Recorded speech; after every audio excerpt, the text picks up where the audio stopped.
Iya, oke guys. Assalamualaikum. Balik lagi ya guys dengan Jaki. Hari ini tanggal 25 September pukul 22 lewat 45 menit. Gua mau bahas Ciputra Group atau CTRA lah, Ciputra Development. Nah, sekarang kan lagi banyak nih guys ya, banyak yang ngomongin segmen properti. Perusahaan-perusahaannya masih murah, valuasinya. Walaupun kalau Ciputra ini nggak termasuk ya, nggak termasuk yang murah maksud gua.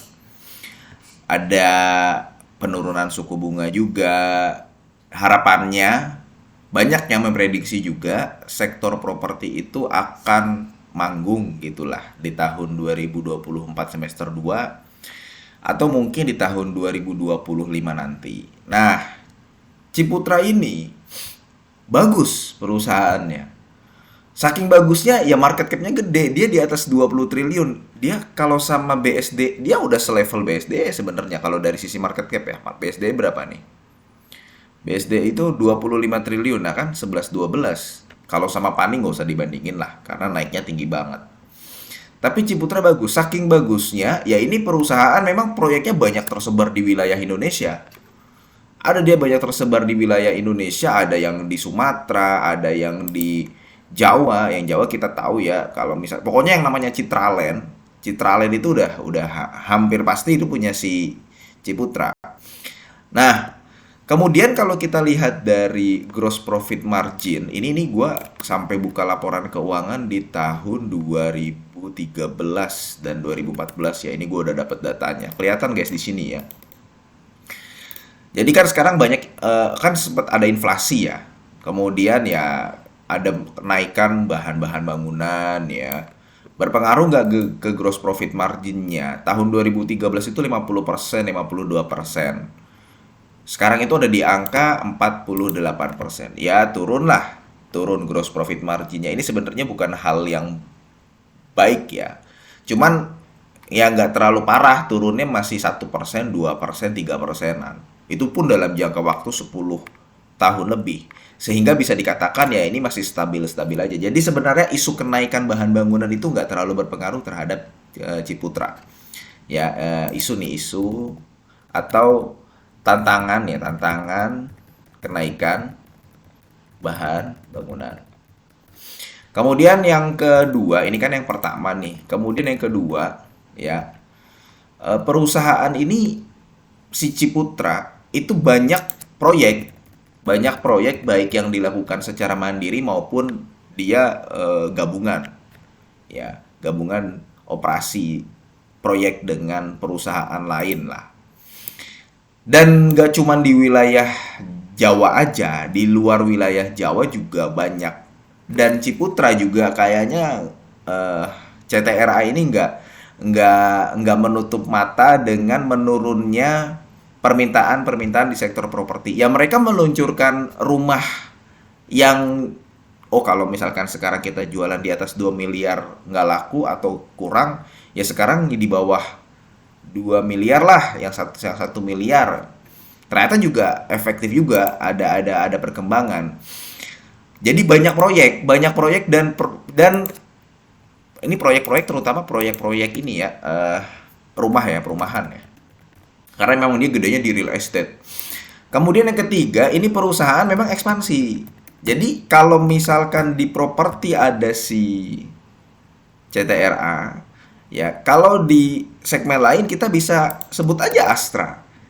Jadi Astra itu kan terdiversifikasi bisnisnya. Ciputra ini juga sama, selain dia main-main di sektor properti, dia juga main-main di sektor pelayanan kesehatan dan lain-lain, pergudangan, distribusi. Makanya ada kan pernah kita bahas kan anak perusahaannya dari dia merupakan salah satu eh, perusahaan dari CTRA dan dia grupnya Ciputra itu ya dia bergerak di bidang distribusi itu ada. Gue lupa namanya apa ya.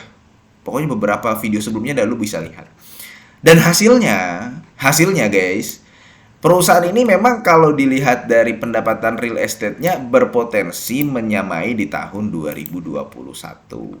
Dan karena banyaknya proyek-proyek yang disampaikan, yang dilakukan, ya paling tidak sampai kuartal 2 tahun 2024, ya, perusahaan ini ya harusnya kalau misalkan memang stabil bisa mencapai angka 10 triliun pendapatan, ya kan? Kan tadi karena proyek-proyeknya ada di berbagai macam lokasi.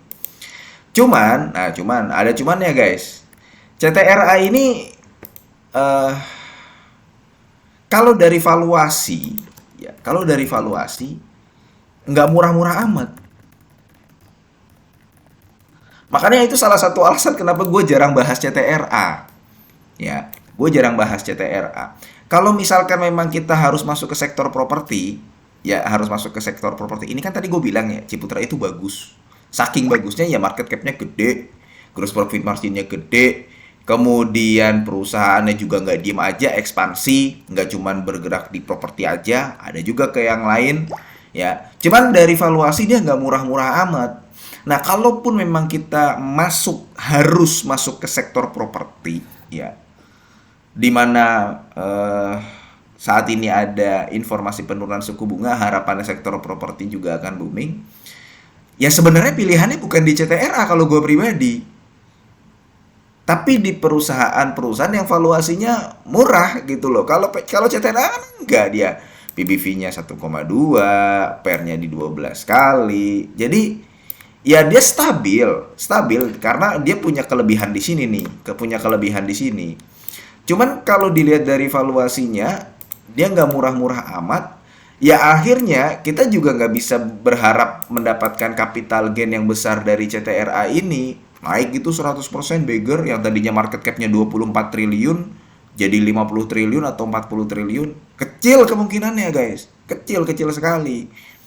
Kecuali memang bener-bener labanya meledak gitu loh. Pendapatannya bener-bener tinggi. Cuman kan kita lihat kondisi saat ini. Ya yang bisa beli rumah, investasi rumah. Yang nggak bisa beli rumah, masyarakat menengah ke bawah yang lagi masih terpukul karena kondisi ekonomi, ya nggak bisa beli rumah juga. Yang bisa beli, yang nggak bisa beli ya udah gitu. Jadi karena valuasinya nggak murah-murah amat, dividennya juga nggak besar-besar amat ya. Ya, ya CTRA ini kalau misalkan lu mau masuk sektor properti sebenarnya bukan menjadi pilihan utama. Kalau gua gitu guys kesimpulannya. Untuk CTRA ya guys. Karena kalau lu mau masuk sektor properti berarti lu harus mencari capital gain. Sedangkan di sektor properti itu nggak banyak loh perusahaan sektor properti yang memberikan dividen gede. Berarti kan lo harus nyari capital gain. Dan kalau lu mau mendapatkan capital gain yang maksimal, yang besar ya, ya pilihannya bukan jatuh di CTRA, bukan. Selain CTRA, cari yang valuasinya lebih murah. Tapi kalau lu mau mencari kestabilan dan pertumbuhan yang perlahan, ya memang CTRA jawabannya. Karena dia bertumbuh terus memang kalau dari book value-nya nambah nih. Tadinya 400 tahun 2013 bertumbuh sampai di angka 1000. Ya. Kemudian asetnya juga yang tadinya ada di angka 20 triliun, naik sampai 46 triliun. Tadinya 20 triliun itu ada di tahun 2013 ya guys ya. Jadi ya ini pelan-pelan perusahaan naik dan perusahaan itu di 3 poin yang tadi gue sebutkan ya harusnya bisa berkembang dalam jangka waktu beberapa waktu ke depan. Cuman ya itu kalau lo mau mencari keuntungan maksimal dari capital gain, jawabannya bukan di CTRA. Itu guys ya. Oke, mudah-mudahan video ini bermanfaat ya guys, dan semoga lu sehat selalu sehingga kita bisa bertemu kembali di video-video selanjutnya. Ini bukan ajakan jual atau beli. Gua akhiri, wassalamualaikum warahmatullahi wabarakatuh.